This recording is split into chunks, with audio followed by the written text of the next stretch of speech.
Is500 Module 4. In Module 4, we take up both the fourth step of the PT cycle, where we examine our stories and the way in which they impact our capacity to take faithful action, and the spiritual practice of lament. In this mini lecture, we'll see how these two components often go together. First, stories. Why do we look at stories when we're considering what it means to be people who take faithful action? In one sense, it makes perfect sense to consider the fact that we have to examine our current praxis, look at our context and culture, and certainly take seriously our Christian texts and practices, particularly biblical narratives. Why do we also put into the mix a reflection upon our communities or our individual stories? It's because, as James Bryan Smith says, we all have inner narratives that can run and ruin our lives. What James Bryan Smith is pointing out here, and what most sociologists understand, is that the inner narratives of any community, the stories that are told over and over again, are the way in which that people makes sense of the world. Think about the people of Israel coming out of Egypt, being in the wilderness. In one sense, the Torah is the gathering up of the fireside stories. You can almost imagine some young person saying to Moses, "How did we get into the wilderness? Tell us again about Pharaoh. Tell the story again about how our God saved us through the crossing of the Red Sea." That all of these narratives, all these fireside stories, these stories that are told over and over and over again, are the stories that shape our values. My grandfather was an Italian immigrant, and oftentimes as I grew up, even though he died before I was born, my parents would tell stories of my grandfather coming to the United States when he was 16 years old, running from the tyranny of World War I, of wanting freedom, of working really hard, of creating his own restaurant, a small business, and all he wanted was for his children to get a college education. It's probably no surprise that my generation, my grandfather's children generation, that of the 9 grandchildren, we have between us 13 earned degrees. Notice how the narratives shaped the values. My grandmother on my other side of the family used to say very often when we would ask her what she thought of someone, she would describe all men in one of 2 categories. They were either alcoholics or workaholics. Alcoholics, of course, were bad, but workaholics were good, hard-working workaholics who even could neglect their families because they worked so hard. That's what a man does. Well, imagine growing up in that family, how I didn't want to be an alcoholic. So oftentimes I find myself today being a workaholic. Positive narratives, even well-meaning narratives, that can become negative narratives. As you walk through this 2-week period, think about your own stories. Think about the stories of your family, of your community, of your church, and think about the stories that you will hear from other people, the stories you just heard in having done interviews, the stories that you hear from your classmates as you interact in class or in forums about the ways in which they make sense of the world. Stories are an organizing script, if you will, that even unconsciously helps us understand and make shape of our lives and of our world. And new faithful actions are going to have to be a way of moving the script forward, of a faithful narrative that can't be seen as a quick departure or a new rabbit trail in the narrative, but instead a way of making sense of the crisis or the conflict put in front of us, the decision or choice put in front of us, that when we are taking a new faithful action, that it is in some way pushing the narrative forward. Stories are also important to theology because they are communal artifacts. They reveal our communal and family DNA, the core values. They are the elements of what it means to be a people. So when you listen to or consider the stories that are told by a people, um, think about what is celebrated, what is feared or hated, what is honored, what haunts us, what are the scripts we have been given to play. These stories all shape our lives. A second facet of the class is of this particular set of classes is to look at the way in which our experiences of pain shape our capacity to make faithful actions. And the capacity to which we avoid pain can also keep us from taking faithful action. So one of the tenets that I want to add into our list of tenets, along with leadership begins in listening, and you don't see a tree as it is, you see a tree as you are, is that you can only go as deep with people as your own pain will let you. Laments are a way of looking at our own pain and engaging in the pain of the world. Beth Slevkov, in her book Broken Hallelujahs, talks about how the Psalms of Lament teach me how to pray in the dark. The laments are the prayers offered after the chair has been pulled out from under the people of God. They are the "Where are you, God?" psalms. They are the "Why aren't you protecting and providing for us?" psalms. They are, as Walter Brueggemann so helpfully puts it, the psalms of disorientation. What Beth Slevkov points out is that we have an entire set of biblical literature that is meant to help us understand that God is present to us in the midst of the most broken experiences of human life. And when we start thinking about our vocations, the ways in which we are called by God to express our identity in a particular context for the furthering of God's mission, then we recognize that our vocation, no matter how it is expressed in the world, is to attend to the longings and losses of the broken world. That we are, as Paul says in Romans 12, to bless those who persecute us, to rejoice with those who rejoice, and weep with those who weep.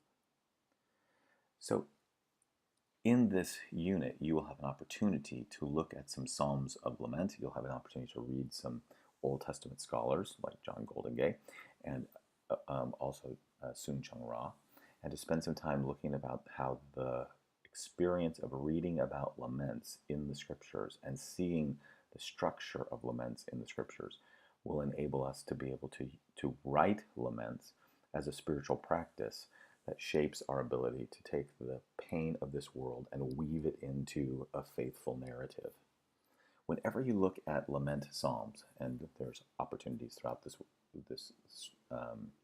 section to do so, notice there is a clear structure: an opening address, a complaint, a confession of trust, a petition for help, and then the vow of praise. One example, Psalm 22, perhaps the most famous. I would suggest that you pause this now, open Psalm 22, and then follow along and so that you can see the structure. So in Psalm 22, notice there's an address, verse 1, my God, my God. Notice that a psalm of lament is a psalm that speaks to God. Notice that it assumes that God is present in the midst of the pain. That a psalm of lament is different than a complaint to another person in the fact that God is with us, and that when we move from address to complaint, we are talking to a God who is here. Psalm 22b, why are you so far from helping me and from the words of my groaning? If we left the prayer at complaint, it could at least be an honest, authentic encounter, but it would usually not move us from the authentic experience of brokenness into the place where it begins to shape us, which is why the act of faith in the middle of the psalm is not only to address God, but it is to remember who the God is to whom we are lamenting. So there is a confession of trust, verses 22 verses 3 and 4. But you are holy, enthroned in the praises of Israel. Our fathers trusted in you. They trusted and you delivered them. This reminder of the confession of trust, this insertion, almost by, sometimes by sheer will, is a way of also reminding us in the midst of our lament that our experience is not the last word. That, as one poet put it, grace always bats last. That no matter how painful our experience, and that we have no need to sugarcoat them, that we can enter into all the deepest pain of the world, there is a reminder that we do so as people who know the holy God, who is trustworthy and who has been faithful in the past. So our confession of trust does not silence our complaint. It does not tell us to stop complaining. Our confession of trust invites us to bring our laments before God and seek God's presence and power to be with us in the midst of them, which leads to a petition. Be not far from me, for trouble is near, for there is none to help. Every lament moves from petition, God be here, be with us in the middle of it. Attend to our groanings, listen to our cries, let your power move amongst us. And it ends in a vow of praise. This vow of praise is not like some kind of sweet, holy whitewashing of pain. It is instead a way of reminding ourselves that we are always, in every circumstance, not only deeply dependent upon God, who hears our laments, but that we are also responsible for continuing to reveal that God in a world filled with laments. So the vow of praise is the way of reminding ourselves and declaring to God that when God moves and when God attends, we will be faithful to make sure that God gets all the glory. You have answered me. I will declare your name to my brethren. In the midst of the assembly, I will praise you. I encourage you to spend some time looking through some different psalms. There are several psalms of lament listed for you in the readings, and to work your way through this structure, because the key assignment of the week is for you to write your own psalm of lament. A psalm of lament about a circumstance in your life, a psalm of lament about a circumstance in our world. To take the pain of life and the pain of the world and to re-narrate it into a psalm of lament is a spiritual practice that enables us to continue to make sense of the longings and losses of the world, and also to hear God's call to us in it. One last word. Notice the difference between lament and grumbling. If you look at Numbers 14, feel free to pause and to turn there now if you'd like. If you look at Numbers 14, you'll notice that laments are throughout the scriptures, even divinely inspired. But grumbling can get you an extra 40 years in the wilderness. What's the difference between grumbling and laments? Notice that in laments, there are always, amidst the rubble of life, a return to the place of trust. That a lament is a prayer to God. That a lament is a structured way of acknowledging the presence of God and of bringing our pain before God. So the laments, even though they are raw and can feel harsh and brutal and feel filled with pain and anguish, are ultimately about trusting God with the pain of life. It's trusting that God is bigger than our pain. That grumbling comes out of cynicism. That grumbling is the result of those who have stopped talking to God and started talking about God. That grumbling is a kind of arrogance, because grumbling is literally talking behind God's back while God is in the room.